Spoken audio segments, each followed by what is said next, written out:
Ladies and gentlemen, you are listening to Unqualified with your host, Anna Faris. Hey, Seth. Hi, Anna. God, you're so sweet to do this. How you doing? I'm okay. How are you doing? I'm all right. Do you know what I did? I was going to ask you a bunch of other leading, more interesting questions, but my relationship with social media is pretty terrible. That's okay. So I just immediately looked at your Instagram page and I liked a couple of things. Like, perfect. Good. Yep. I'm doing my job. So pottery, huh? Uh-huh. Fuck, and it's good. Thank you. I'm getting better. Getting better. Were you already good at it? No, I started like a year and a half ago, maybe. Almost 2 years ago was maybe the first time I tried it, I guess. So, yeah, I've gotten better in that time, for sure. Much better. Seth, I went through like a period in college where I went to raves. Oh, yeah? We're coming back to pottery. Good, yeah. And I don't know how to dance. So being on ecstasy during that time, my whole thing was like, I'm just going to make pots. Yeah. Like emulate the pot making. That is how, like, people who can't dance, that is a good introduction to dancing, is emulate an activity that maybe you've seen others do, like baking a cake. I remember that was a joke Michael Cera used to do, where like he'd do a dance where like he made a cake, put it in the oven, would set a timer, dance for 10 minutes, and then the cake would be done and he'd take it out. Great joke. I would hope that people like would come up to me and be like, "What are you doing?" Like I'm making a vase. I'm basing, man. But I don't think anybody did that. It was unidentifiable. Yeah, that's my dancing skill. So I haven't seen your movie, but the trailer looks so fucking good. Thank you. I think it's super strange and I think good.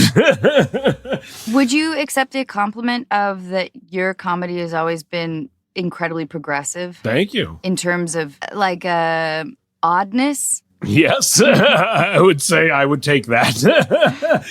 Yeah, I think at times we're kind of seeing almost like how challenging can we make this for ourselves? How like weird of an idea can we bring back to a place where it like lands with people emotionally? Is a challenge that we like to undertake. Definitely, yeah. Seth, did you ever have like early pitches that were just too odd? We still do. When I was pitching the House Bunny, yeah. Originally my vision for the character was that she was like a meth addict. They didn't like that. Happy Madison wasn't into that. Like, eventually she was like, "I'm not going to give another blowjob." And I had this vision that she would go back to like her small southern town and with an abusive father or something. And you could make a really hard-hitting sequel to House Bunny. That would be a real total shift from the first one. No one's ever made a sequel with like really real fallout from like a comedy. You're so right. We should work on that. I like it. That would be great. Okay, so I wanted to ask you a series of life questions. Sure, great. Okay, on what occasion do you lie? I don't feel a lot of obligation to tell the truth to like the press.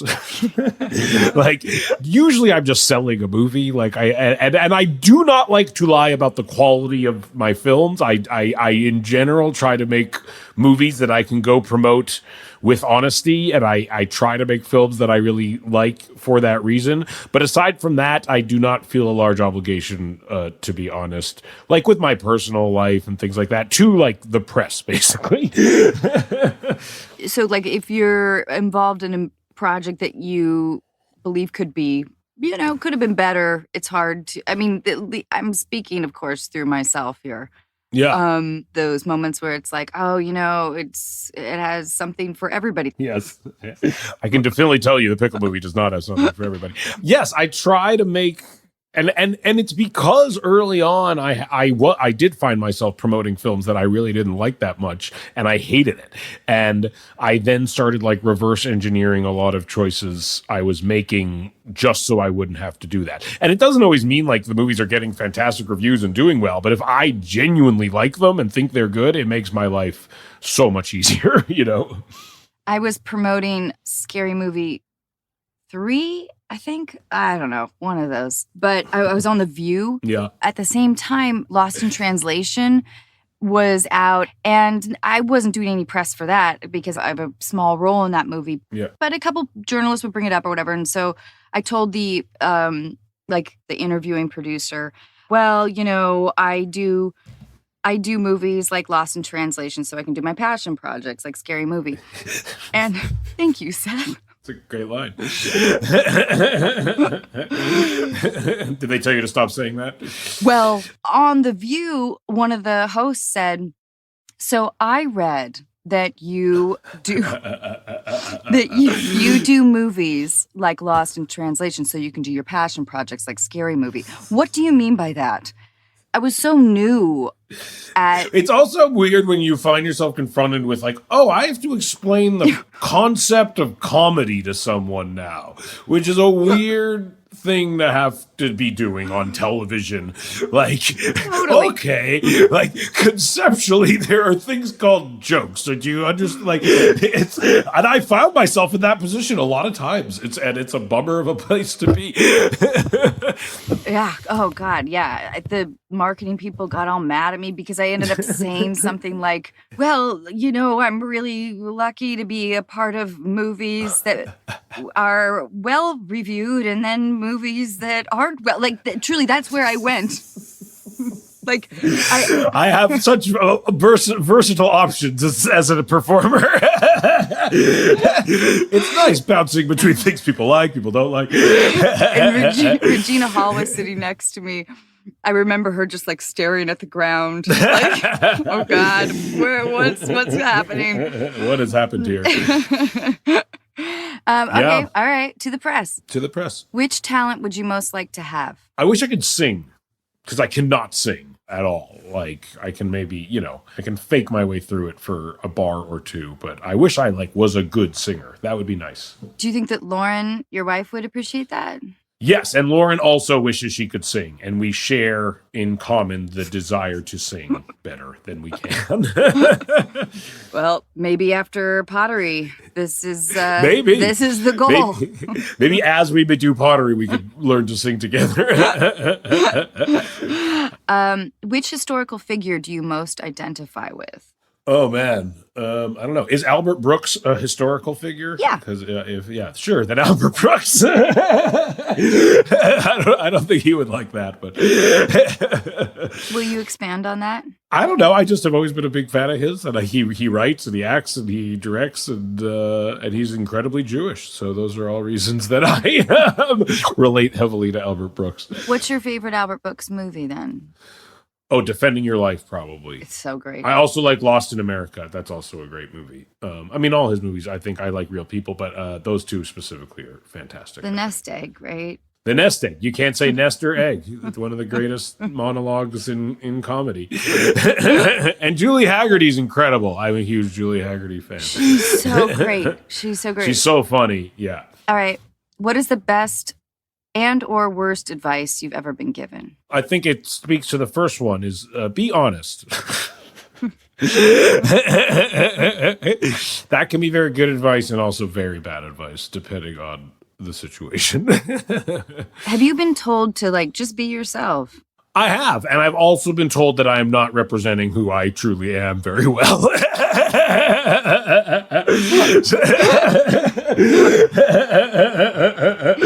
And so I've been told, I've been told both those things. Well, wait, can you cite an example from the latter? Yeah, for sure. I've said things. Lauren has told me after hearing jokes I've made, things like that. She's just like, that's not who you are. That is like a dumber, more shocking version of who you are, which I appreciate. Which is sound advice. I think only someone you love and who loves you can say that. with Very acceptance. much so. Yes, and have me agree with it. Honestly, yeah. Do you have a favorite book or author? I like Douglas Adams, and I think like the Hitchhiker's Guide to the Galaxy books. The first one especially were some of my favorite books growing up. Were you? I like those a lot. I'm not very familiar with Douglas Adams. Is that, I assume, a sci-fi writer? Yeah, he's like a sci-fi, like comedic sci-fi, I would say. Are you a big sci-fi fan? I'm not a huge sci-fi fan. My dad is like a giant sci-fi fan, so sci-fi fan is a fun thing to say. But yeah, there's 2 major awards for sci-fi books, the Neptune and something else, and there's like 100 books that have won both those awards throughout history, and my dad has made it his mission to read all those books. He's a huge science fiction fan, yeah. So I grew up watching a lot of science fiction stuff. I love the memory of your parents. I know we've talked about this before, of your parents on set of Observe and Report. Yeah. I think they've been to every set I've ever been to. They reminded me so much of my parents. Yeah. I remember like after takes, like going back behind the monitors or whatever, and your parents just being like, oh my gosh, that was so good. That was so good. That was They're very supportive. fun. And it would be like 2:30 in the morning at that empty mall in Albuquerque. And they're just like, oh. And like, honey, do you want some hummus? You need to eat. Yeah, exactly. It's very true. My mom has a phobia of starving to death, so she always has a lot of snacks on her person and is always offering snacks to people because she projects her phobia onto others. But yeah, I think my parents have been to every movie set I've ever been on. Like, I think they've come visited every time I've filmed something, which is wonderful. I love to have them. I love your parents so much. Yeah, they're great. Because I think, on a movie set too, everyone's so self-involved because they have to be. Everyone's doing their job or whatever. So you don't oftentimes get any feedback. Yeah, very much. Normally, I wouldn't go behind the monitors for any reason. But when your parents were there on set, I totally gravitated towards them because they would just be like, oh, that was so funny. Good. They give good feedback. Even me, I love it. Thank you. If they didn't think so, they wouldn't say it. I love that. This episode of Unqualified is brought to you in part by The Pill Club. Do you need to renew your birth control prescription? Want to switch your birth control? Maybe try it for the first time. Whether you know the brand you want or you're looking for help finding the best option, the Pill Club medical team has your back. With the Pill Club, you'll never have to make a trip to the doctor or wait in line at the pharmacy. The Pill Club is a birth control subscription prescribed by a medical professional and delivered straight to your door for free in discreet packaging. The Pill Club carries over 120 FDA-approved brands. Most brands of birth control are free with insurance or Medicaid. Otherwise, prices start as low as $7 per month without insurance. Right now, when you go to thepillclub.com/unqualified, the Pill Club is offering a $10 donation to bedsider.org for every unqualified listener who becomes a patient. Your donation will help low-income individuals get access to birth control through bedsider.org. That's thepillclub.com/unqualified to get your first birth control care package. That's thepillclub.com/unqualified to get your first birth control care package and donate to help more women in need of affordable birth control. Remember, thepillclub.com/unqualified. You must use the link to make a donation. She was so cute. Okay, what's a quality you dislike in yourself? Man, quite a few. I don't think I'm literally just going through like a laundry. Like, I'm seeing just flashes of thousands of my own personality traits are coming before my eyes right now. I feel like I project negative outcomes before they occur, and I do think that is something that has probably been helpful to me at times creatively, but it's not a good trait to have in my day-to-day life. You know what I mean? I think it's something I developed through being very critical of my work and really trying to punch holes in things that I was doing and really trying to project, okay, what is the worst thing someone could say about this? So how do I fix that? How do I make this as good as it can be in my head? And then that trait has like spun out into like every element of my life. And I just project the worst possible outcomes for a lot of things. All right. What would you consider your greatest achievement? Man, I don't know. Probably my marriage and relationship with my wife, honestly. It's one of my longest lasting achievements. And I'd say on like a day-to-day basis, it is the thing that like I get like the most regular happiness and gratification from is just, being in a very good relationship with my wife, who I love and respect very much, and who generally loves and respects me back. And it's to a lesser degree, my partnership with Evan is also I think like those long-lasting partnerships and relationships are things that I view as being very special elements of my life, I'm with you very much so, because I am notorious for neglecting relationship. I am as well. So there's a few. So the ones that I've kept, I'm very proud of. But I adore Lauren. So you guys met at El Cid? Yeah, her friend was dating a friend of mine, and we met at a birthday party at El Cid. Yeah. How'd that go? I guess you guys are. It was good. It was Ginny Goodwin and Whitney Cummings's joint birthday party. It was around 16 years ago, maybe 15 and a half years ago, something like that. And it was great. There was another guy she had just been on a date with at the party who she was mostly talking about. And what's funny in retrospect is at the party, I was there with my friend Will Reiser, who was dating Lauren's friend, who had recently been diagnosed with cancer. And I, as a joke, kept kind of nudging him to write a movie that night. And in my head, I was like, oh, I'll be like the funny friend of the guy with cancer who's kind of using the cancer to pick up girls, which I was literally doing that night. And not only was it very endearing and I started dating Lauren, Will Reiser wrote the movie and it became 50-50. That's amazing. And you guys have been married for how long? We've been married. Oh, man. I adore you, Seth. I adore you. Yeah. You're the best. You are the best. I have no sense of time either. How can you when you live in Los Angeles and it's sunny every day? I do have no sense of time whatsoever. We've been married for 9 years. Okay. If you were forced to travel or had the choice of traveling between train or boat, let's say long distance. Yeah. I'll start there and then I've got a couple follow-ups. I'd go train. I don't know if I would do well on a long-term boat excursion. I think I get seasick. So on a scale of like 1 to 10, let's say you weren't a movie star and you... it's impossible for me to conceive of that reality, even for a moment. I'm sorry. Okay, I'll try. Let's say your trajectory was completely different. You were hardcore into mountain biking, and let's say you operated bike tours in Cabo San Lucas, and you met like these awesome people. Maybe you were kind of crushing on a girl or whatever. Yeah. And they are all heading out to the Marquesas. Yep. Sounds fun. Let's say like a 68-foot sailboat.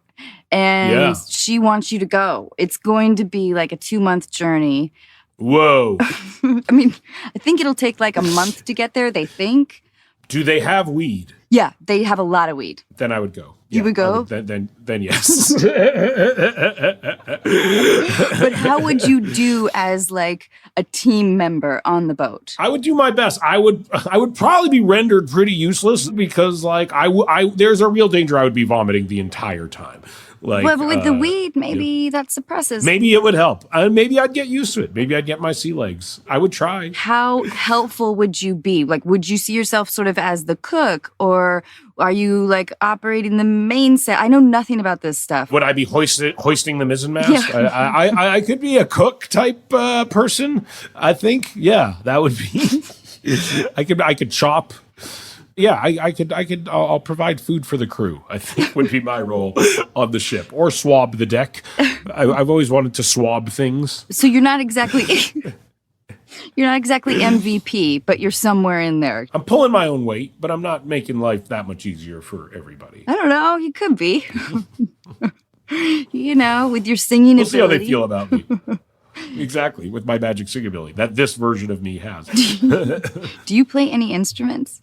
No, I played the saxophone when I was very young, but I have not picked one up since I was 11 years old. Or something. That's a rad visual. Not that cool an instrument for an 11-year-old to play. I don't know. I could play "Love Me Tender" by Elvis. I remember I'd play that. That was my hit. Okay, we're going to get on to deal breakers. Cool. And this is a special deal breakers tailored for you. Normally we do dating ones, but this is would I don't date. would you smoke it? Would I smoke it? I like that. Okay. It's 4 a.m. and you're driving home from set in Shreveport Yes. when a police officer pulls you over. He tells you that he's a big fan, and then he submits you to a sobriety test. Yeah. After you pass the test, he asks you if you want to smoke some of his moonshine weed. Would you do it? No. And I know I wouldn't because I was once faced with a very similar situation in New Mexico, where I was shooting in a very small town called Estancia, I believe, on the outskirts of New Mexico.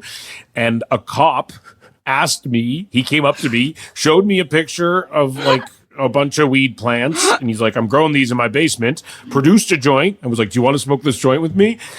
And it was one of those internal monologues where I was like, on one hand, the story of smoking weed with a cop, I guess, is one maybe I would like to have. On the other hand, is this like the most simple sting operation in history, and I'm about to be like the dumbest motherfucker to ever get arrested on the planet? And so I said no.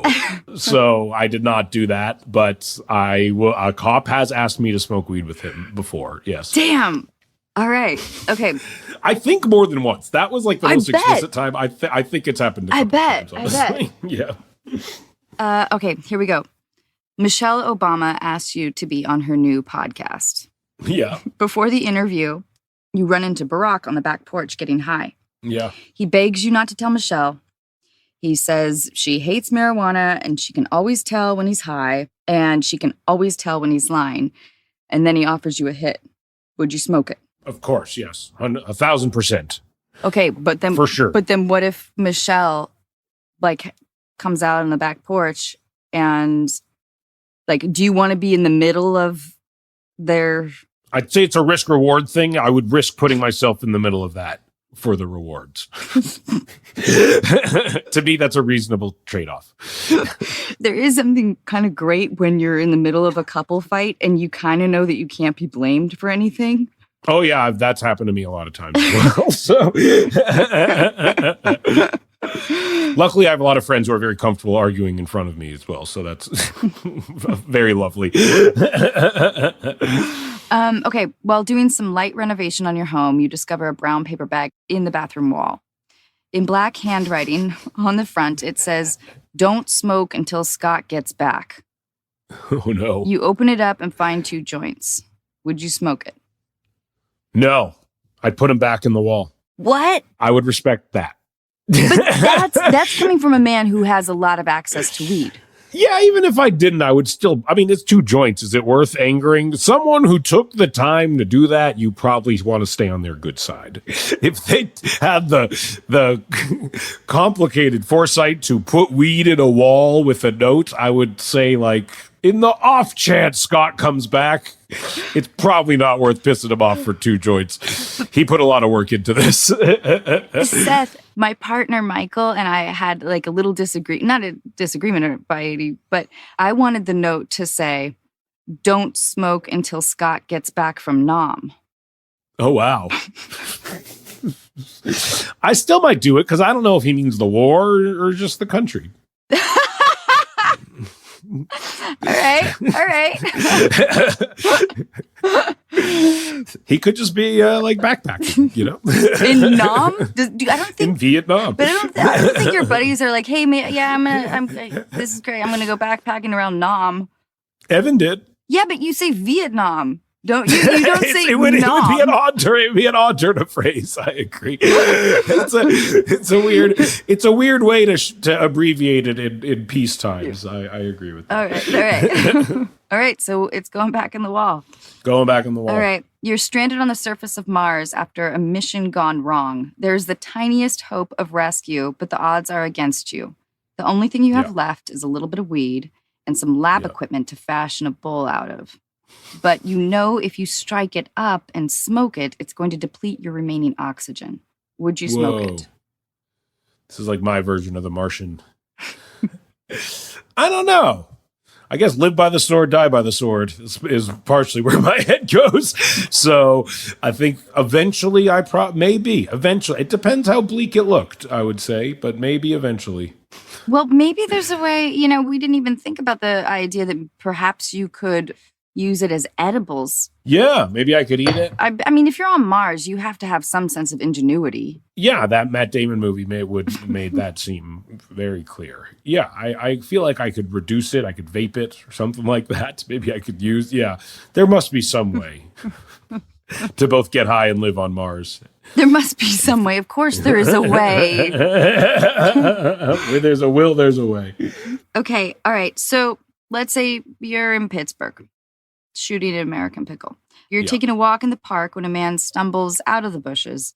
He tells you he has time traveled from the 1960s and holds out a bag of weed, kind of like this. Yeah, because it's the 60s. It's a giant bag of really weak weed, I assume. Totally. And he's offering it to you, and he wants you to join him. Would you join him? Would you smoke it with him?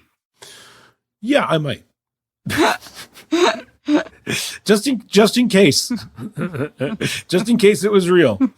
I have said yes to smoking weed with truly debatable, in truly debatable situations. Like, I've been out and people have been like, do you want to hit this joint? And I've said yes. And even afterwards, I'm like, I can't believe I did that. That was probably not. Yeah. My instinct is to do it. Yeah. I went through this stage in my life where if I was shooting on location, I truly viewed it with a study abroad carelessness. Yeah. I think I feel some sort of obligation. I always think back. This is such a weird story. We were testing the movie Pineapple Express, like doing test screenings of it. And at that same time, Superbad was in theaters. So I was in like Thousand Oaks for a test screening of Pineapple Express, and I was walking to the theater, and I was walking through one of these outdoor malls, and in like a little like alleyway behind the mall kind of were 3 teenagers smoking, or it was one teenager who was carrying a joint, walking like down, and he stopped me, and he's like, "You're Seth Rogen," and I was like, "Yeah," and he's like, "What are you doing here?" I was like, "I'm here to screen a movie," and he's like, "Oh, my friends are right around that corner, and we're about to go see Superbad for the first time, and we're about to smoke this joint. Will you come smoke it with us?" And I was like, I wish, honestly, I would, but I can't. I just got to go, and I'm late for this thing. And I walked away, and I just remember, and it's tattooed in my brain, this sight of this 15-year-old kid holding a joint, watching me walk away, and he just screamed, "But no one's gonna believe me!" and I just walked away. You're as the that like mythical echoed, and ever since then I was like, I owe it to these. You owe it to the children, Seth. To kind of, I owe it to the kids. I think of that kid. That's who I think of. I was in Louisiana and New Orleans, and I was at a grocery store, and these little girls came up to me, and they were like, "Hey, were you in the Hot Chick?" And I said, "Yeah." And I said, "Hey, you guys have your swimsuits on. What are you guys doing today?" And they were like, "We're going over to Sarah's house. It's her birthday." And one kid was like, "Do you want to come?" And I said, yeah. So I went back to my hotel. I took a cab back to the hotel. I went and hung out with these 12-year-olds all afternoon until their mom had to kick me out. And I bet it was fun. It was great. They worshiped me. They were like, "So, do you know Justin Timberlake?" "Uh-huh, I sure do." Yeah. Yeah, I found myself not that long ago at like a frat house in Vermont rolling like a giant cross joint with like 30, 19 and 20-year-olds crammed into a living room. And it was a hilarious, wonderful time. Yeah, no, I don't know what it says about it's either sense of adventure and a compliment that I like to tell that story, like about myself, or it could be very much perceived as like a weird desperation for attention and adoration. Like, why do they have to be mutually exclusive? Seth, what's it like I don't know if you've had to answer a lot of these kinds of questions, but to play against yourself, to play partners with yourself in American Pickle. Have you ever done anything like that? No. Oh, well, once I did a short film. Yeah. I really enjoyed it, honestly. Like, it was an interesting challenge, but, I like acting, but it's honestly like just being an actor in a film to me is like, you're working. It's kind of like it can be a boring job, honestly, and that I think is why I like to take on other things, to be the writer as well, or the director as well, or something. But on this, I was not the writer or the director. I was the actor. And the added challenge and technical aspect of playing two roles made it like incredibly engaging for me. And it's added an element that I really liked sinking my teeth into. And it was hard, but it was also felt like we were doing like a magic trick. And like when it worked, it was like you can kind of see in the moment if it worked or not. And it was really like rewarding to be able to see like, oh, we did it. Like the trick was sold, and I really enjoyed that. Yeah. Seth, would you do me a big favor? Do you mind grabbing something weird out of your house or in your room or anything? And you can, it's something, whatever. That's all I'm leaving it as. Yeah, here's something weird. Yeah, what's that? I don't know. It's this weird thing. Our listeners are going to love this segment. It's a weird little, exactly. This is perfect for a podcast. Yes. I won't describe it, but you can attest to the fact that it is in fact weird, right? This is the perfect.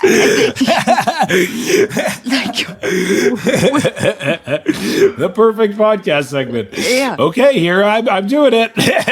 I'm doing it right now. It's happening. You can hear it. What is this thing?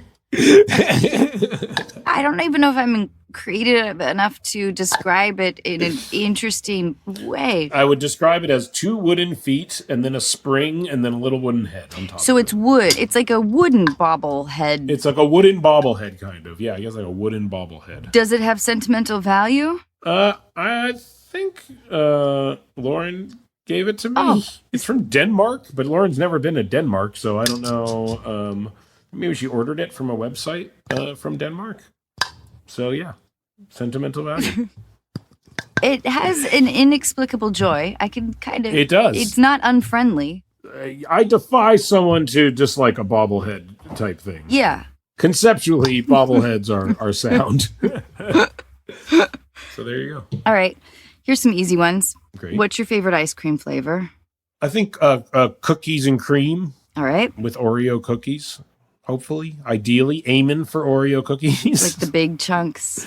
Yeah. Breyers has a good version of that. What was your favorite toy as a child? Man, I was really into Teenage Mutant Ninja Turtles and G.I. Joe were probably my favorite toys. Now, when boys play with toys, yes, like when you're playing with your G.I. Joes or Ninja Turtle, is it just sort of smashing them together? No, I think mine were a little more elaborately plotted out at times. Yeah, I think it was not just smashing together. I think every kid plays differently, though. I remember playing with these kids who would just smash their shit together and being like, I don't think we can play. I like slightly more nuanced arcs with my playtime.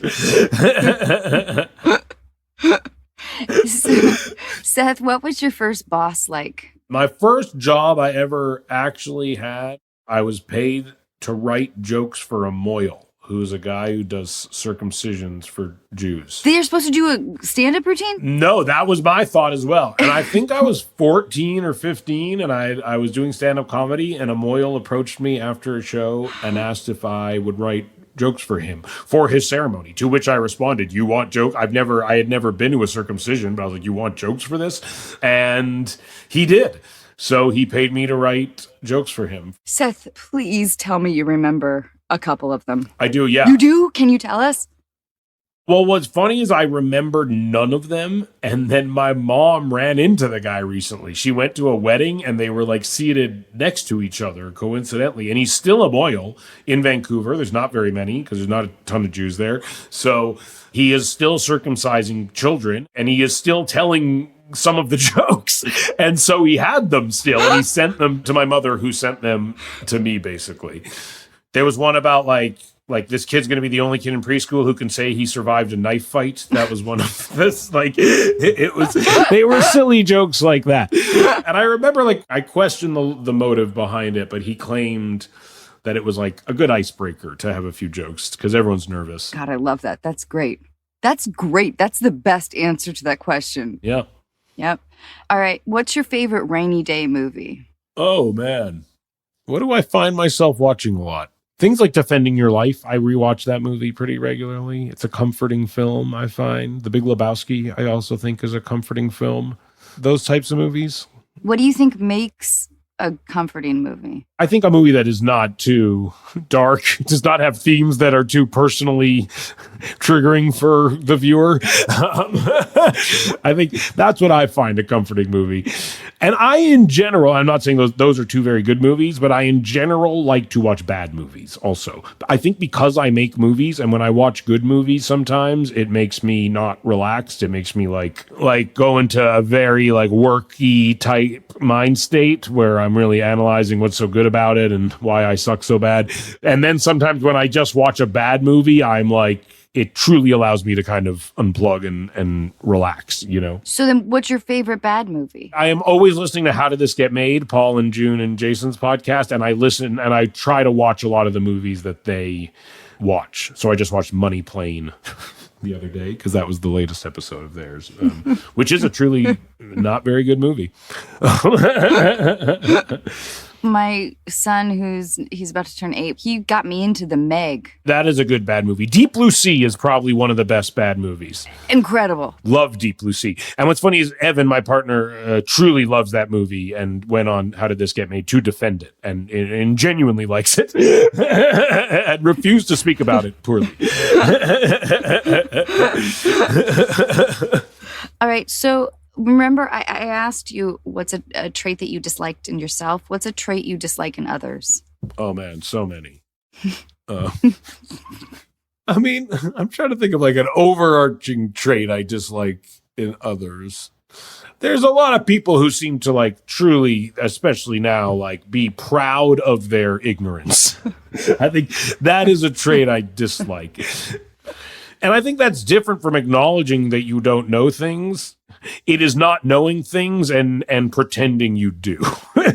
I'm someone who is always acknowledging how little I know and how, I dropped out of high school. I am not an incredibly well-educated person overall, and I am someone who's always trying to recalibrate their position on things, and I'm always open to changing my stance on things. And I think I'm annoyed by people who know as little as I do, which is a lot of people, but act as though they really know a lot. And a lot of people do that, And I think as you get older, the more you realize no one knows anything. I completely agree with you, but are we able to say that from a distance a bit? Because part of, as I've gotten older or whatever it is, it's much easier for me to say, I don't know what that means. For sure. Well, I'm not going to say there's two types of people, but of the many types of people, two types are those who get older and look around and see that the people you interact with as a kid, you were like, oh, these people must be smart and know things. You get older and you're like, oh, they are just pretending, and they don't know anything. And what they've learned is how to speak in a way that it seems like they know what they're talking about, but they really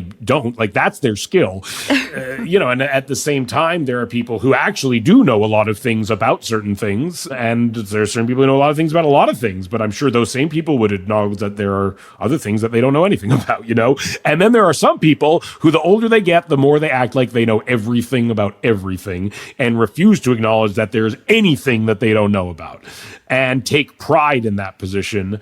And I think, again, as I get older, I think those people are more and more obnoxious. I'd like to think that my cement is still sort of liquid. Yeah. It could harden, but it's still slightly malleable. Yeah. I think my cement is quite malleable. Yeah. Okay. How would you like to die, Seth? Old. And then suddenly. Old and suddenly. Something where it's just like I'm feeling great and old, and then I die one day. I don't want a slow and steady decline. I want everything to be really, really good, and then just out. Yeah, exactly.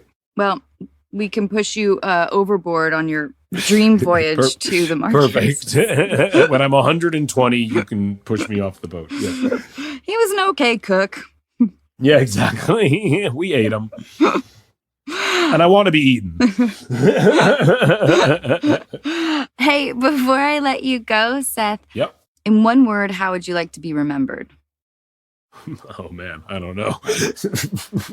I know. Fondly. That's good. I like that. Yeah. Well, yeah. All right. So, Lauren, note that. Fondly. Yes, exactly. Fondly. Use a lot of fondlies at the eulogy. Yeah. Here lies Seth Rogen with fond memories. With fondle memories. Do you have a favorite joke? I remember Paul Rudd once told me a wonderful joke of what's the last thing you want to hear when you're giving Willie Nelson a blowjob? I'm not Willie Nelson. Yeah. Solid joke. Solid joke. Solid joke. We did it. Hey, will you let our audience know when we can see An American Pickle? August 6th. August 6th. August 6th on HBO Max. Seth, I can't thank you enough for doing this. My pleasure. It's always good to see you. Yeah, it's great to see you too. Even virtually. All right. Bye, Seth. Bye. This episode of Unqualified is brought to you in part by Intuit, powering products like TurboTax, QuickBooks, Mint, and Credit Karma. Intuit works for what you work for, and it was only recently that I found out they were working for me. I've been using QuickBooks for years and more recently began using Mint, which is an easy way to create monthly budgets. It was a bit surprising to realize how much I could save by learning how to make coffee. With Intuit, artificial intelligence can predict your future cash flow, recognize a misplaced digit in an account or routing number, and even connect users with live experts who can assist with navigating life changes or help with unique tax situations. Everything is automatically organized as you track your personal or business expenses by scanning receipts, invoices, and other financial documents, while smart budgeting tools let you know before you overspend. Innovative features like these make managing your finances simple, but as you probably already knew, innovation is at the core of everything Intuit does. Discover how Intuit's products can help you see what's possible at Intuit.com. That's INTUIT.com.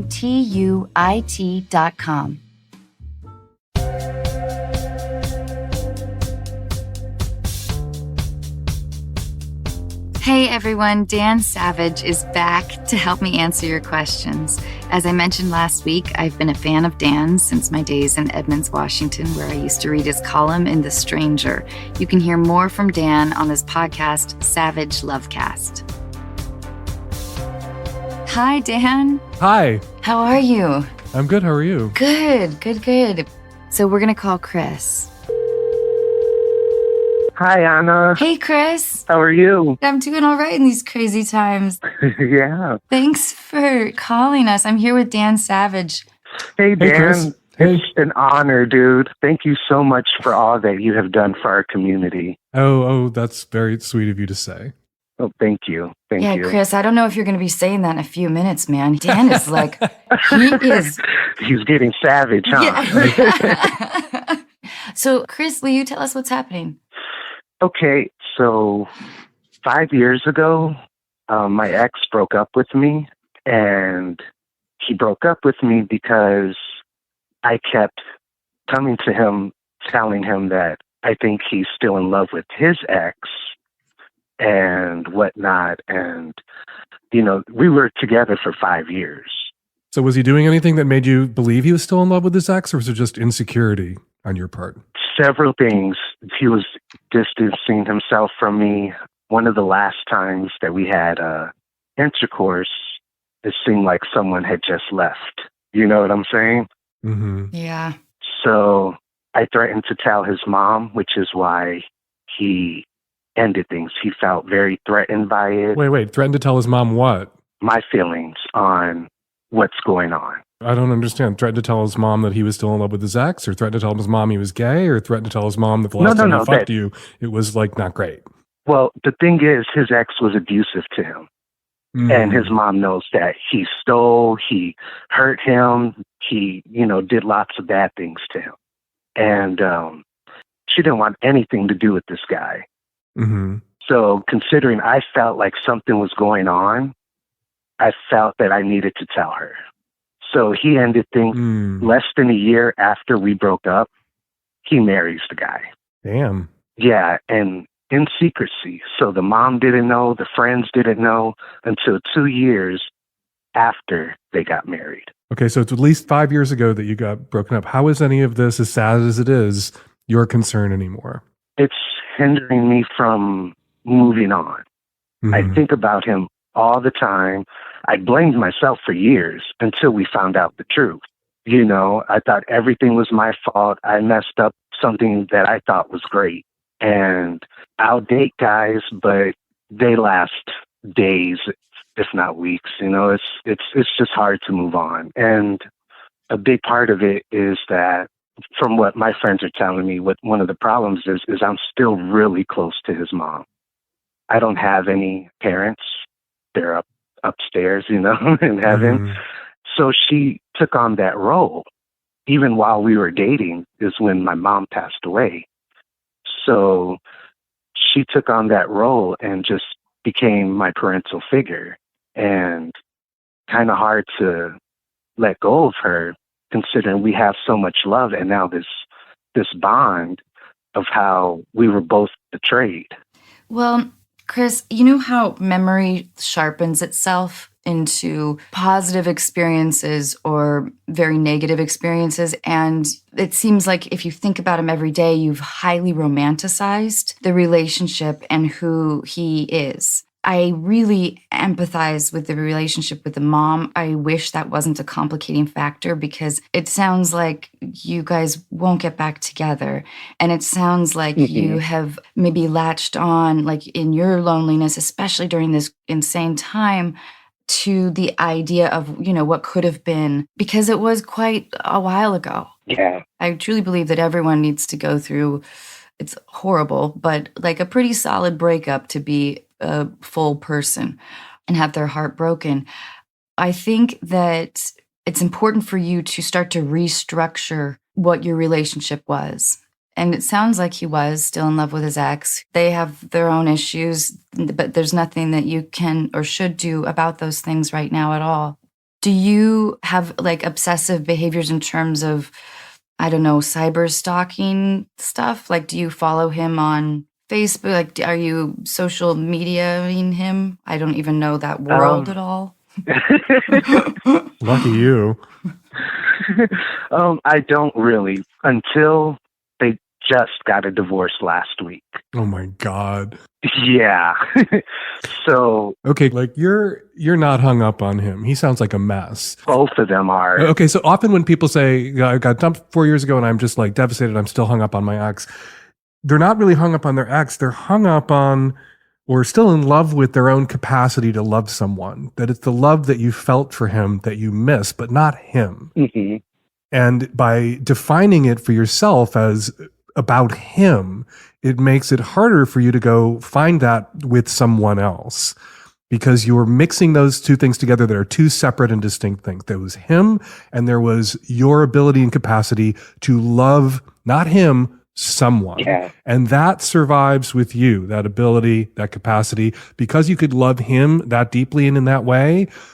Instead of telling yourself, I can never love anyone else like I loved him, you have to tell yourself, I can love someone else like I loved him because I did that. That's not something he did to me. He's not a chemical agent that got stirred into a beaker and then there was this reaction.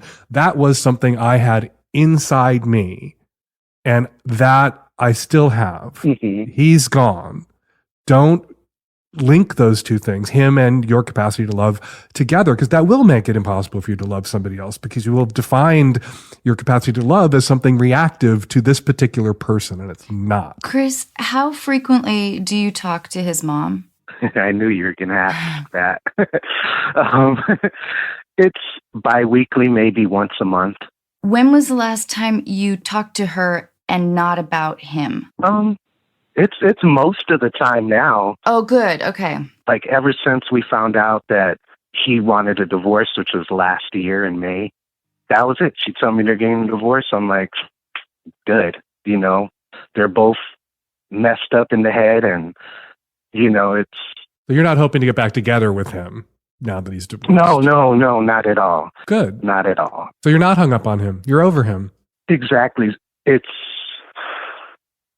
a little hard to explain. It's not that I'm measuring up people to the love we had. It's more so that I don't want to get hurt again. It's hard for me to trust people because it was a bunch of lies that I believed. It was, I love you, I love you, I love you, when really you didn't love me. Yeah, people lie. That happens. Yeah, and I think too that when you have been scarred and hurt and betrayed, it is hard to open your heart up to people, especially people who know how to love you well. Yeah. And in a happy way, if you're kind of trained with chaos. So I think just make sure to remind yourself when you do meet people that aren't as dramatic as the relationship maybe that you were used to, because people can get very addicted to the drama. Mm-hmm.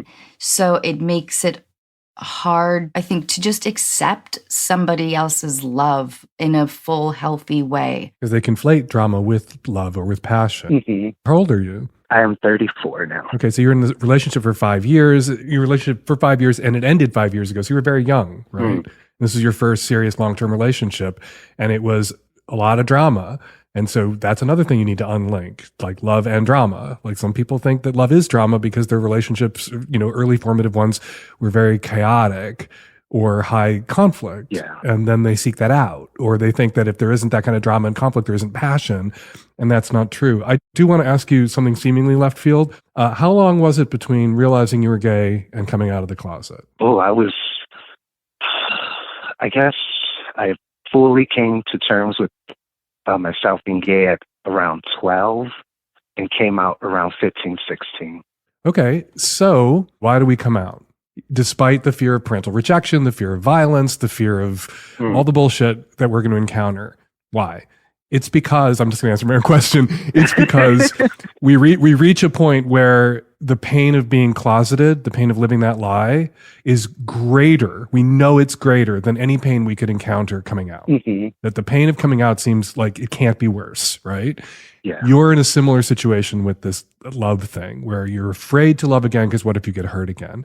Eventually you'll realize the pain of denying yourself love and the pain of being alone when you do not wish to be alone. And some people do, and they're not in pain. And we have to recognize that there are a lot of people out there who are happy and single. But the pain for you of being alone, the certain pain, the known pain, like the known pain you experience being closeted, is greater. You know it will be greater than whatever pain you might encounter loving again and getting hurt again. And you will get hurt again. You will. Yeah. You will get your heart broken again. You know, it's just like it's built into the experience. Like Good news pain. with Dan Savage. It's your new podcast, Dan. Sorry. No, but it's true. And there is comfort.